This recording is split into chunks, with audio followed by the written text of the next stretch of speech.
తిరుమల తిరుపతి దేవస్థానం లడ్డూలు పేపర్లో పెట్టిస్తే నెయ్యి అదంతా వచ్చేసి దేంట్లో పెట్టుకున్నా అదంతా పాడవుతుంది. అలాగని ప్లాస్టిక్లో పెట్టియడం వాళ్ళకి నిషేధం. ఎందుకంటే పైన కూడా మంచినీళ్ళ బాటిల్స్ అవి కూడా తీసేసి సీసాలు పెట్టినటువంటి పరిస్థితి. దానికి పరిష్కారం కింద వాళ్ళు వాడేటటువంటి మెటీరియల్ ఏదైతే ఉందో అదే తరహా బయోడిగ్రేడబుల్ ప్యాకింగ్కి DRDO ప్రోత్సహిస్తోంది. ప్లాస్టిక్ వ్యర్థాల నుంచి పర్యావరణానికి జరిగే నష్టాన్ని నివారించడానికి defence and research development organisation DRDO కీలక ముందడుగేసింది. డాక్టర్ K వీరబ్రహ్మం బృందం ఆవిష్కరించినటువంటి బయోడిగ్రేడబుల్ ప్యాకేజింగ్ సాంకేతిక పరిజ్ఞానం 40కి పైగా పరిశ్రమలకి ఫ్రీగా ఇచ్చేశారు. ఎకో ప్లాస్టిక్ ప్రైవేట్ లిమిటెడ్ మరికొన్ని సంస్థలు ఇలాంటివి తీసుకున్నాయి.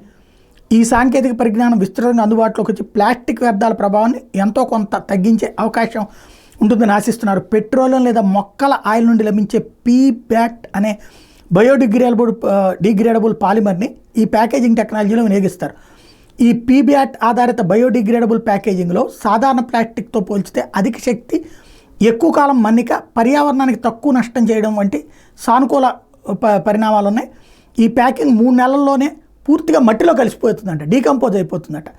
ప్రయోగాత్మక పద్ధతిలో తిరుమల తిరుపతి దేవస్థానం లడ్డూల ప్యాకింగ్కి ఇప్పటికే కొత్త ప్యాకేజింగ్ని వినియోగిస్తున్నారు. సాధారణంగా ప్లాస్టిక్ ప్యాకింగ్ ఉపయోగించే పాలిఎథిలిన్ బ్యాగుల ధర కిలో 140 రూపాయలు ఉంటే PBAT పాలిమర్ ధర కాస్త ఎక్కువగా 160 నుంచి 190 రూపాయల దాకా ఉంటుంది.